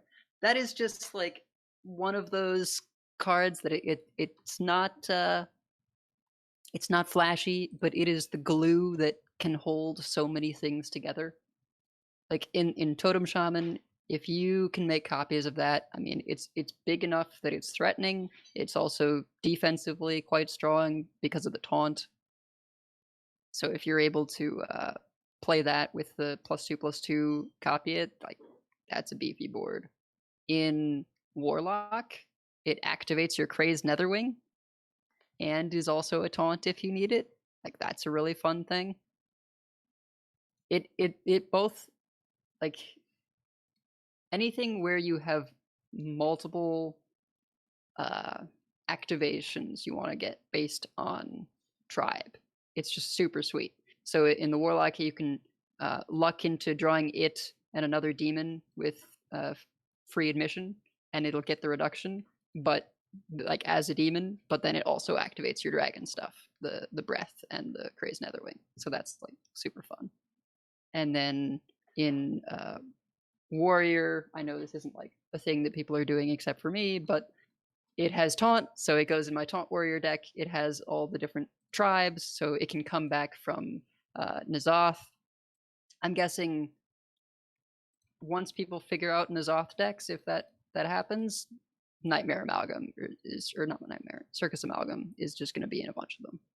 Aojiru is, I think, rank 2 in Asia with a Menagerie control warrior. It does not play Circus Amalgam, but it does play Claw Machine and Sword Eater and Sage Dive and all that stuff, and N'Zoth.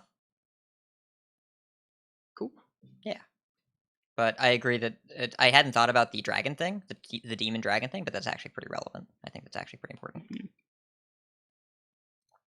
All right, there's one more class that I definitely need to hear about because I think it's the other class that's probably getting a lot of talk since it hasn't had a lot before this expansion. That's a Warlock. Tell me your experiences with and against old Warlock.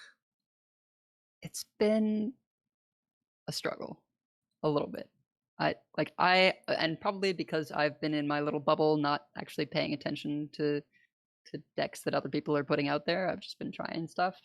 I sort of forgot about the Imprisoned Vile Fiend, so I didn't have that in my list, but it definitely should be there. Some kind of Demon Zoo feels pretty good. That felt strong. Free admission is fantastic, particularly when you can guarantee the reductions. It's really good against Soul Demon Hunter because you have a 2 mana 1/5 taunt. 2 mana 1/5 taunt is so good in that matchup. Yeah, along with the other taunt that you had, which used to be your only one, the Void Walker. Yeah, but just something with 5 health they can't punch through easily with their hero power early game just allows you to go wide and then play the new Grim Rally, the Wicked Whispers. And being able to stick a board and play Wicked Whispers makes it a lot harder for their Shard Chatter to matter. I played against a Soul Demon Hunter earlier today where I went Flame Imp into 2 mana 1/5 taunt into I think it was Minari Masher. Or no, I played a 2-drop, and then the new Grim Rally into Nightshade Matron. And they just couldn't clear any of my stuff. And they just died on turn 5. And it was awesome. It was felt very zooey. Yeah, I've been feeling conflicted of like, okay, what's the right number of Soul Fires and the Wicked Rally or whatever?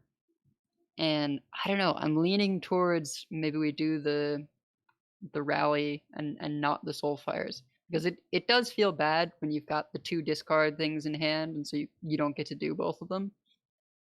But it might be enough of a board-based deck that you don't use Soulfire anymore. I'm not sure. Racy is top 100 right now, with a very smorky list that is running double Soulfire. Let me see what his current list is. Yeah, double Soulfire is running Frenzied Fellwing. So that's how you know a deck is super Fellwing's smorky. great. Yeah, it's running double Philosophy and double Race Dead. Yep.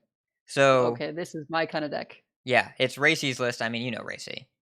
So I'll post this as well. But it looks really good. It does not run the new Revenant Rascal, which is a 3-mana 3/3 that's not a demon that destroys a mana crystal for both players. There's a couple That's other people the disadvantage. Yeah, there are a couple people that were trying to play it, but I don't think it lines up with the direction the meta's going. But you can just get people, and this is good. Like it's a good zoo deck. It feels real. But I've played against some Ticketus Warlocks as well that I think the deck is very prototypical, but there's a new really interesting list. I'll post this in chat from the China server. That is Soul Control Warlock. It is Soul Fragment Warlock. That it has double Nether, it has Yasharaj, it has Militia, Ticketus at the top end, but also otherwise is entirely demons. You get to run some really powerful new cards. Free admission, of course, which is the one that goes and it draws 2 minions from your deck if they're both demons, reduce both by 2. You get Fire Breather, which is the new 4-mana 4/3 that deals 2 damage to all non-demon creatures. That card is insane, by the way. Super good. And this also runs double Philosophy. I mentioned earlier in chat I was talking to Zavaflav, I think, and trying to figure out what's going on. It's like, no, you just free admission up your Void Drinker, and then you Philosophy it, and then you have 2 3-mana 8/9s. And 10 minutes later, he said, 3-mana 8/9s are good. It's like, wait, you did it? You did do it. It's very powerful. So, I don't know, there might be something here. There were some really greedy day 1 lists, including Headmaster Kel'Thuzad, so you can make Cascading Disaster better. And while Headmaster Disaster is the great name for like an MC for the Beastie Boys or something, it is not something that translates all that well to winning games of Hearthstone when the format is not that greedy. But I like the direction this is going, and it feels pretty real. Or if it is, there's, still 4 other clowns that are going to kill you. Yeah. You get their clowns, so you get the 3/4/4 taunts, so then they can only connect. Oh, that's true. That's true. It's still not good enough, but like it's cool. No, yeah.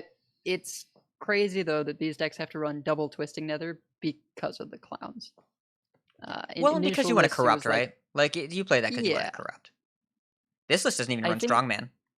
Yeah, Twisting Strongman is a heck of a tempo swing. Being able to just blow up the board and make a 6/6 taunt. Very powerful. Unfortunately, like there's so few, like that is the thing that corrupts Strongman. And there's definitely been times where I've been sitting on the uncorrupted Strongman for a very long time because I couldn't find the Twisting Nether and it just feels pretty bad. So I don't know how Strongman is going to line up in decks that are not Druid. Yeah. I do want to take a section here as well to talk about Ticketus. I want to talk about this a little bit. There are 2 things I want to know. Because we've had some people that have mentioned both on Twitter and in the chat about the feels bad aspect of Ticketus. And I will say, if you were playing a combo deck, it doesn't feel great. There are 2 things to note.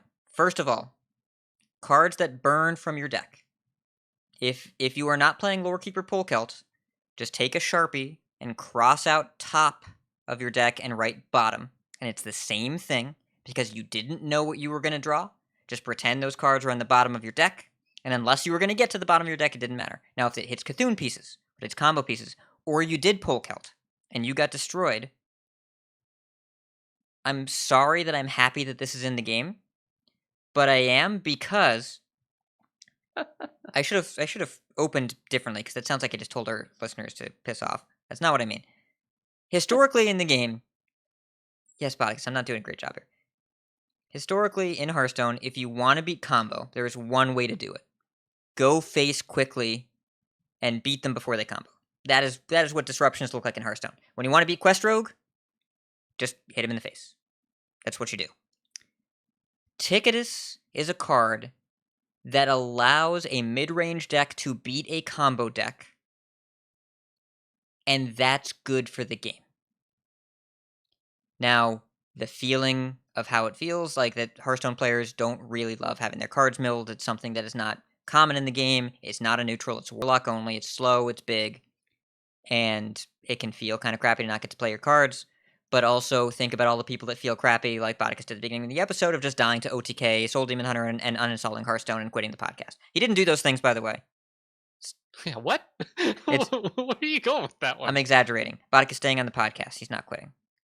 But like losing the combo feels bad and getting cards milled feels bad. So there's some kind of balance here, but at least this is a card that's bad against all the aggressive decks, but it allows a slow deck to win against combo, which is also kind of what Elucia does. Except Elucia was way too good on 2, so they made it 3, and now Elucia is very narrow, but good at what it's supposed to do. And I'm glad these kind of checks and balances are in the game, because otherwise slow decks can't beat combo, and those are really polarized matchups that feel awful when you queue in. Awful, awful, awful. If you know you're going to lose on turn 2 and you feel compelled to play the game out anyways, it's not good. So I'm glad that cards like Ticketus and Elucia are in the game to apply a different kind of pressure to combo decks. Because that means they can make combo decks that exist, and combo decks are fun, but if they're too good, then they're not fun. And there's a really narrow balance you gotta hit there.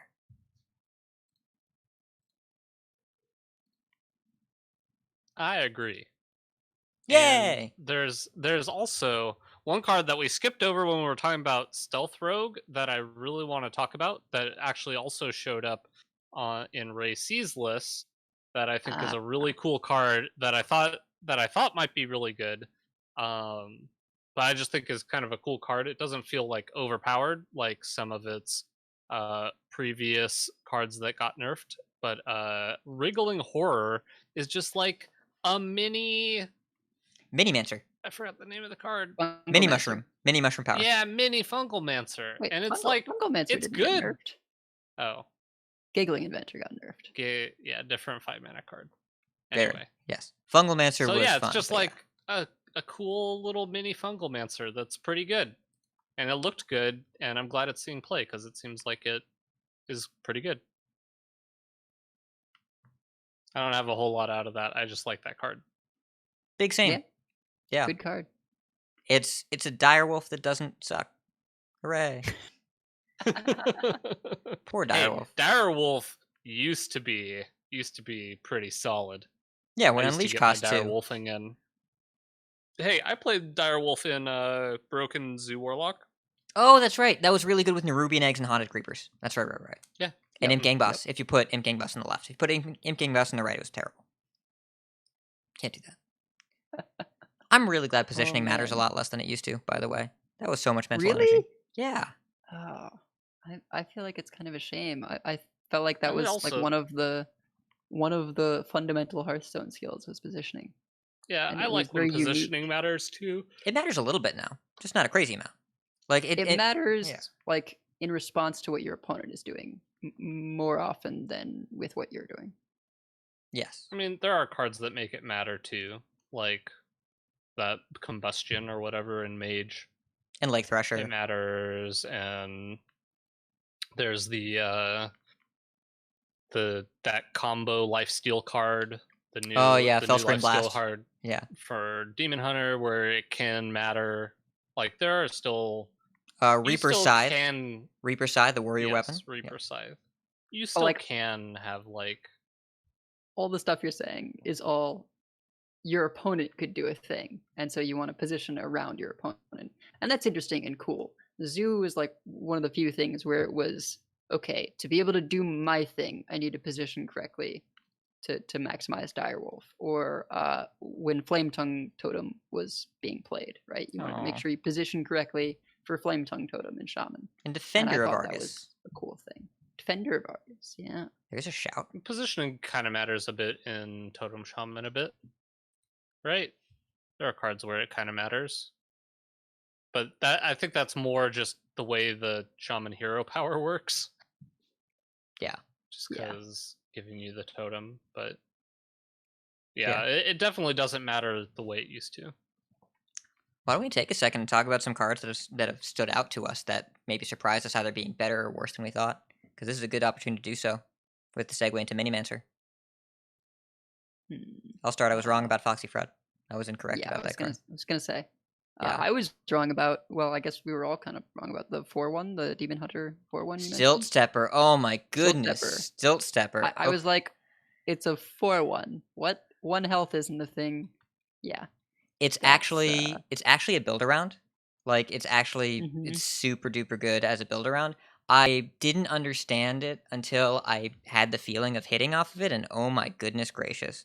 That deck is worth building super low because Silt Stepper, when you hit, you're getting all the value. Same with Acrobatics. It wasn't too hard to get Acrobatics to work. And when I was 3 mana, draw 4 cards, that also, I know this sounds dumb, that felt strong. 3, like I felt good about where that went. Yeah, I mean Demon Hunter got a lot of good cards. Not all of them, but I've been pretty impressed by Dreadlord's Bite. The 3 mana 3/2 weapon. If you outcast it, deals 1 to all enemies. It goes face. Love that it goes face. Bet my opponents do not love that, but it goes face. Not a Yeah, card that we card need has to. blown me out. So not a card we need to talk about, but just so that everyone's aware, and maybe I was the only one that wasn't aware. Deck of Lunacy does not stack.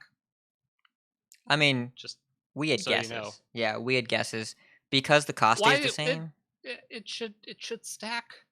But the What cost do you stays the mean? same. It looks at the number in the top left and then it transforms based on that number. The number doesn't change. Oh. Yeah. I mean, I guess you might That makes transform them into sense. other things.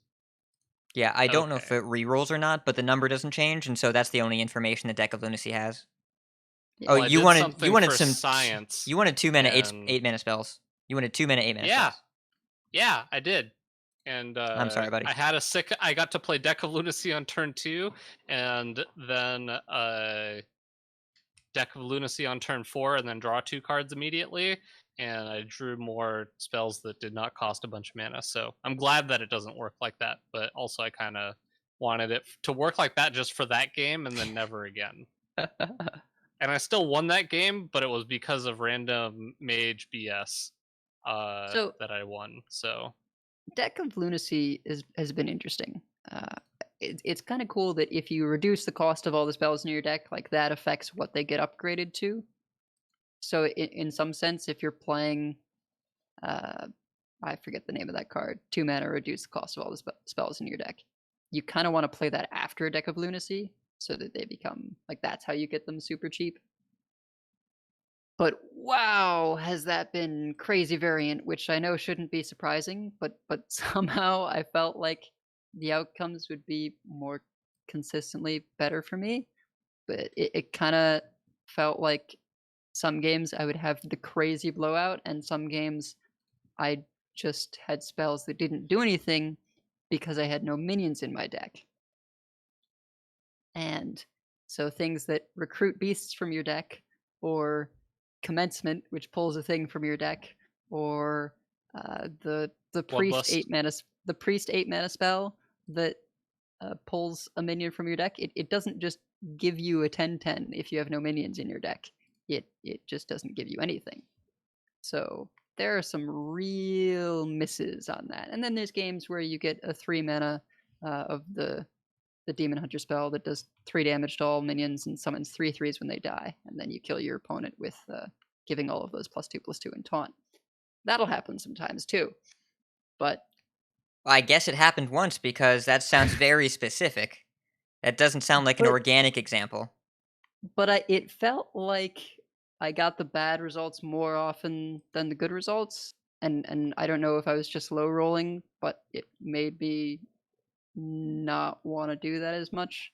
I don't know. I haven't tried yet. Just sort of a Cyclone Mage with Deck of Lunacy thrown in. I was doing some of APX's, Spell Mage, but I I like having the quest so that at least if you miss, you have stuff to do. Wait, Because like there were games. the Mage Quest? Like raid the Sky Temple? Yeah. Because Yikes. otherwise, you would be just like dead in the water with nothing to do because your spells all recruit things or, uh, otherwise do kind of nothing. Edelweiss, what I'm So, hearing right now is play a different deck. When you yeah. say I prefer having Raid the Sky Temple in my deck, what I heard you say is play something I've been else. trying to make that work for a very, very long time. It feels like a Keleseth where none of your minions, like all your minions are 0/0s if you don't draw Keleseth. And they're insane 1/1s, but otherwise they just die. I mean, I think what was strange is that there were games where I got it early and it was insane. There were games where I got it early and then my deck didn't do anything. But I kind of feel like I would have had a strong deck if I was just playing Spell Mage, no quest, no Deck of Lunacy, because then you never have the misses. But Spell Mage can do some powerful stuff. Like you can go pretty seriously face with that deck. With Frostbolt, Fireball, Apexis Blast, and Mask Mark of Cthulhu. Yeah. Mask of Cthulhu. Yeah. Well, so I don't know. I can't figure out Mage. I haven't seen much going on with Mage yet. I do know that Casey still thinks that Old Cyclone Mage is good, and that's probably true. But I haven't seen a lot of it, and I haven't played against a lot of it. And as the format gets more aggressive, I wouldn't want to be playing Cyclone Mage. We've got like 20 minutes left, so why don't we each like pick a card that seems better than we thought and seems worse than we thought, so that we can each just like pick one here or there.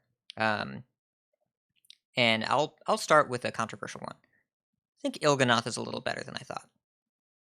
And I thought that card was going to be good. I don't know if I'd call it broken, but I'd say that I expect this to cost 5 in the near future. Similar to how they nerfed OTK Demon Hunter and Ashes, it's not because OTK Demon Hunter was too good, it's that the play pattern sucked and the nerf also will hit something else relevant. And taking a little bit of power away from Soul Demon Hunter, I think, is a good thing. And also making the combo deck worse is a good thing, even though I don't think the combo deck is oppressive, because it feels horrendous to lose to. And you can just, if you're not going to win with the combo, you can just jam Ilgi on 4, and then you just dome your opponent for 4 every time you attack. It's a 4-mana 4/6 in that sense. And if your opponent attacks into it, they probably get they take 4 or 6 damage, because they probably can't kill it in one hit because it has 6 health on turn 4. And I don't really want to change the body because I don't think that matters enough for the combo decks in Soul Demon Hunter. But this should probably just cost 5. Not as the only adjustment. I think I would probably make like one more nudge here or there, but it's a little too efficient, right? Just a little bit. Mm-hmm. Yeah, I think so. And it's cheap enough where you can put it in a combo deck, which I think is I feel like it's right around where I rated it, which was this is a scary card. Yeah. Because it does scary things. But I don't know that it's overpowered. I think it's just a scary card that has potential for that combo deck, because that combo deck is all about gaining life and then doming your opponent for huge amounts of damage. That's always just going to be a scary card. Yeah. I think when part of your combo is all about gaining life, you've just got like this really sustainy deck that eventually kills you. Yeah, it's hard to wear it down, I think. What about you, Botticus? Got a card that has over or underperformed for you? So a card I looked at that I thought looked really good, and I think is just, instead of just looking really good, I think it's a reason to play the class, is Storm Strike. We talked about it a little bit already, but that card just feels like one of the big reasons that Shaman is so playable now, just because it feels like it can kind of fit into everything. And I was kind of crapping on them for saying, oh well, just another thing that they're gonna add to Shaman, to just another archetype they're gonna add, and Shaman's gonna have now 8 archetypes instead of 7. But something I kind of didn't assume they would do is just essentially make all the enhancement cards just good cards that you can play, because it feels like a lot of the enhancement cards are just like, it's not an archetype, this is a good card that you can play. And so now Shaman now can bring in all of the things that close to it was close to being able to be playable, but since it didn't have enough pieces there, all of these enhancement cards now kind of just start to glue it together a little bit, and they're all good enough where they kind of fit in everything. So Cage Match, Custodian, Storm Strike, Dunk Tank, these 3 of these cards are just like cards you can kind of just play. It's a new Less so archetype. Dunk Tank, but It's a new archetype for Shaman where the cards are reasonably priced for their mana cost. It's a new thing that we're trying. Notice none of them have overload. It just, you pay for them up front, and then that's it, and then you get a good deal, and you're happy with that. It's a new thing they're trying for Shaman. I pay the cost, and I feel like I got the better end of the deal. Amazing. Yeah, actually, just thinking about it, did Shaman get overload cards this set? I think actually 0. nope, no overload cards in the entire section. Oh wow, there's hope. Maybe And they're all of the phasing. cards look Maybe they're like phasing it out. all No. the cards actually look pretty decent. Like, They're getting you excited for phasing it out, and then the next set is overload themed, so you get really sad because that's what happens to Shaman players. Where other classes have overload too. is the worst And card from the set everyone's Magic then miserable. for Shaman? Probably. Probably. But it could very easily become quite good if Murloc Shaman becomes a thing. Yeah, There's and no- pretty much yeah, all of the other it's a lot of cards stuff. seem pretty reasonable, so There's not a lot of competition for worst card here, which is also an unusual thing to say. Like, even Deathmatch Pavilion and Pitmaster have their place. It's just a lot of Yeah, stuff. for sure. I've Uh, actually contemplated doing like a board-based quest shaman where you can do something like corrupt the duelist guy and Yeah. just make an instant board by doubling that. you make Token Druid, but it's a Shaman. And instead of Savagery Right. of Bloodlust, and it's the same general idea. Yeah, I like that a lot. What's the card that stood out for you, Edelweiss, that has surprised you? So I've seen the Murloc 2/3 that draws you a card in a Or that couple draws both places. I player guess mostly cards. shaman. Yeah, and I kind of expected that if we weren't milling people out, we wouldn't want to do that. And I was like, well, you're drawing 1 instead of 2, so you're not getting that mill effect. But the fact that it is reasonable stats at cost it matters a lot. So you're much more willing to do something that just gives you both a card. Yeah, I mean, it's just a novice engineer in a way, except, like, if the game doesn't go long enough for that extra card to matter, then just the body is Mhm. more relevant, and the body is a lot better than a 1/1. A lot better. Yeah, I've seen that more than I actually realized that I... As for a card that I think has disappointed me a little bit is Petting Zoo. The Hunter 3-mana card that makes a 3/3 for each secret you haven't played, plus another 3/3. So it always makes a 3/3, and then it scales based on secrets. It's not that the card is bad, it's that the deck is bad. That you are better off just taking this out of the deck and playing Phase Stalker and 4 secrets that you can tutor out as usual. All the secret synergy in Hunter. Honestly, like, Hunter has been kind of overall disappointing. The Death Rattle deck's okay. But Petting Zoo and Renling's Rifle are just so much worse than playing Phase Stalker and nothing else, and then playing Pole Kelton being Phase Hunter. Renling's Rifle looks really good on paper. It looks so good. And it's just not good enough. You just would rather have a 3-attack weapon and have it go face. Yeah, I think that was kind of a miss for a lot of us. Like, we were expecting, we're talking at Sokoi, all of us were like, well, what's gonna beat Secret Hunter day one? Because that's just gonna murder everyone, right? But it turns out when you have to have that kind of planning with your secrets and like you're trying to figure out how many secrets do you run in the deck before it gets too diluted, I don't know, it just becomes kind of a mess. We'd thought Petting Zoo was just a different kind of Spellstone, but the advantage to Spellstone was that you could just get the stuff down and you didn't have to do any timing or anything. But with Petting Zoo, like if they trigger the secret, you don't get your stuff. So it's kind of awkward. And Secret Hunter doesn't seem unplayable. I don't even think that it's like bad. Like it's not that it doesn't work, unlike, well, almost every mage deck I've tried. It's more that it feels like whenever I'm doing the Petting Zoo things, I can win those games, but it feels harder and slower than it would be if I was just playing Secret Face Hunter. Like just the same deck from last expansion. Even if we change up that secret patch a little bit in the old one, it's more refined and just a little bit more efficient. And all of the secret cards mess with Polkelt because they all cost 3 or 4. And that new Inconspicuous Rider, the new Mad Scientist that costs 3 instead of 2, kind of is not a great card.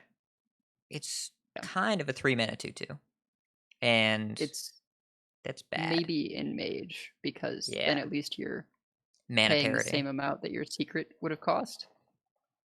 I tried it in Rogue and it was so bad. It was so terrible. Like, it's a 3-mana 2/2. I don't want to play that in Rogue. Ugh. Yeah, it's interesting how that works, right? Like you maybe play it in Mage because you pull a 3-mana secret, but the 2/3 that gets +1/+1 if you have a secret has only ever seen play in Paladin because you can get the secret down turn 1 and play it on 2. So it's kind of funny how there are these things that are neutral and secret based, but sort of fall into one specific class because of the nature of the various secret costs. Yeah. All right. Disappointing card. Botticus, go. Hammer of the Naru. I was really hopeful for this card, but I think Paladin just has too many other good things going on with it to want to play the 6-mana card. I think Paladin's still really strong. It still has a lot of good archetypes. I actually think that Silverhand Recruit Paladin, like I played Lothraxian and felt pretty good. I don't know if it still holds up, but giving your Silverhand's Divine Shield makes them really hard to deal with. And I was pretty high on that, but I also tried playing with Hammer of the Naru, and you just want cheaper cards than 6 mana. You just don't really want to play something this expensive. The effect's good, and this is a card I'm going to be looking out for when we have rotation coming up when the next set comes out. But for now, there's just too many other really good things to be doing in Paladin, so I don't really think it has a place, unfortunately. Yeah. I played against it, and it felt like an okay body and a mediocre weapon. And it is 9 damage. It's fine, but that's your turn 6. If the 6/6 taunt is not innately good, or if it can be dealt with, then you're left holding this weapon, and it's fine. It's fine. Yeah. It's a good deal on 2 things, but both have to be relevant. If it's buy one get one free, but you didn't want the first thing or didn't need the first thing, then it's not a good deal. So I think what's rough about it is that mid-range is in an awkward position at the moment. Yeah. And it is the most mid-range card I've seen in forever. So with combo being what it is, with Druid being what it is, it's hard for mid-range to perform if, in decks that don't run Ticketus. You can do all right against the aggro, but against other slow things, it's just not enough. I think the places where that weapon feels good are when you are already winning board, and so 9 damage is a lot, plus a 6/6 taunt to protect your stuff. But yeah, it's not an aggressive card. It is just a very mid-range card. For me, what's yeah. been disappointing has been the deck cards, Deck of Chaos, Deck of Lunacy. I was really hoping to get more stuff out of them, but I found myself playing other things because I just either they weren't performing or I just couldn't figure it out yet. I don't know. It's tricky to find a balance of building a deck that is good with or without them. And Deck of Lunacy in particular, as I mentioned before, it's sort of sometimes your deck is worse with it because you low rolled. In the case of Deck of Chaos, 6 mana do nothing it's kind of hard to fit in sometimes. I think the list I liked the best with it was my Polkelt one that topped off at Galakrond Kronk's Deck of Chaos. But there, it's not an insane effect. It's just a buff to everything else in your deck. I ended up actually taking out the chromatic egg because it's too bad when it doesn't cost 0. I never would have guessed that chromatic egg wouldn't have been good enough. I will say what was good in that deck with it was the Burning Man. I forget what it's called. Darkmoon Statue. Darkmoon Statue. Also, by the way, that card is great in Dude Paladin. Really good in Dude Paladin. Fantastic. Like it's fine as just buff all your 1/1 imps from the Galakrond hero powers, but also sometimes it costs 0 and is a 4/5. Because if it costs 0, it gets invoked or corrupted by anything. So that was pretty great. But apart from that, I don't have a Deck of Chaos list that I can recommend. I just haven't figured it out. I hope someone else will, but I've been putting my mental energy towards other things.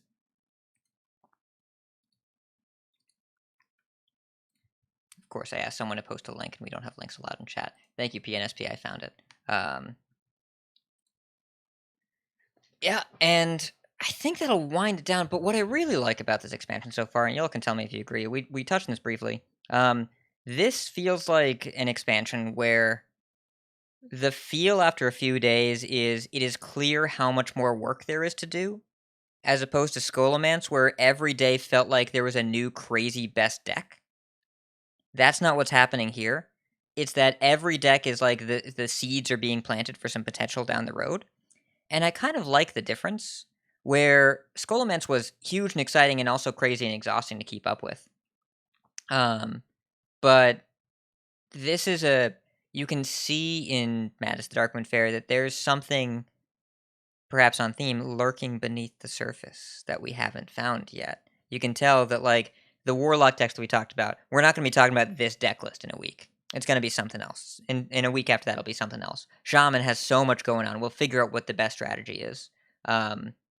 Druid seems like it's clear what Druid wants to do, but it's unclear if that's good enough. And yeah, there's a lot of depth here. And I was worried that this set was going to crank the power level up a lot, but instead it seems like it's almost evened things out, because the bad classes got good stuff, and the good classes, with the exception of maybe Demon Hunter, didn't get as much, or at least didn't get as much that supported their existing archetypes, and I think that's a good thing. Except Demon Hunter. And I like playing Demon Hunter, but if I were a gambling man, I would put $1 on the first class to be nerfed being Demon Hunter, and probably more than one card. I hope so. Yeah. I do not want to be talking to you guys in 3 weeks and saying, I really hate playing against Soul Demon Hunter, because I don't want to be like that. I don't want to be the whiny person on the cast anymore. You're not the whiny person. It's Joss over at the Angry Chicken is now on full, I concede when I see a Demon Hunter. I like that commitment. I like that idea. You still get to add value. As long as you're here, you're adding value. That's all that matters. Even if you have to go reinstall Hearthstone after the show. I don't have to reinstall Hearthstone after the show, Hat. I'm sorry, I made that up. I just have to put the shortcut back on my desktop. I mean, What? So, one last note as well before we hit the outro. PNSP99 noted this in chat, something that we missed because, I guess there wasn't a lot of advertisement, but apparently TESPA playoffs start in 2 days. So, go TESPA. I wish that you were on the TESPA official channel and there was more advertisement for this so I knew what was up. But TESPA's happening. Open playoffs start on the 21st in 2 days, so we'll talk about that if we can find information on it. Thank you very much, PNSP, for bringing that on. Thank you, Solarian, for the Twitch Prime. Or no, just the actual sub. Thank you, Solarian. You're great. And that's going to do it for our show this week. So thank you so much, everyone, for tuning in. We have many folks to like to thank. Check out our thanks section on the website at coincide.com. You can find our content info, our show notes, and our Patreon information. You can monetarily support our show at patreon.com/coincide. Join us every week live by following us on Twitch, twitch.coincide.com. Join our community chats and our Discord at discord.coincide.com. Right into our email at coincide@gmail.com. Follow us on Twitter at coincide. Like, share, and follow us on Facebook at facebook.com/coincide. If you like some CC swag, head over to our shop at shop.coincide.com. Big thanks to our producers, Number Theory, Tenor Wizard, Tony S, Doshi K, Karhu, Pug Ugly, and Pro B1. Coinconcedes. First of all, Electric Sheep City and Solarian, thank you so much for the Twitch subs. All right, Botticus, who you got?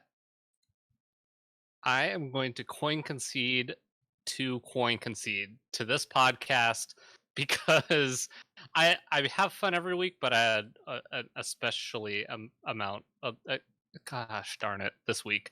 I had a lot of fun this week. This was a whole ton of fun. So I'm glad that this podcast exists because this was a lot of fun. I hope everybody else enjoyed this show as much as I did. And if you didn't, then I'm sorry, but this was fun. Yes. Big mood booster. Big agree. Also, shout outs to French Toast too for the Twitch Prime in the chat. Thank you, French Toast. Elias. Coin Concede for me is just Tashid, my manager. He's been really awesome throughout all the weird stuff we've had to navigate. Opening up a new store and then having to close it back down with the outbreak getting worse. It's been bizarre, but he and I are generally on the same wavelength, and he's been really awesome throughout the whole process. So yeah, just want to shout him out. Excellent. And I'm going to shout out Tim Clark for tapping me for that awesome PC Gamer article. Felt really weird, people messaging me like, I saw your name on Google News, what's going on? That was fun. And then Jared Pullett, shout outs to Harambe Shaman. It's just the best thing. So, keep calm and make Botticus say Party Portal Power Pool 5 times fast. And if you see us on the ladder, coin concede. Coin concede. Coin Concede.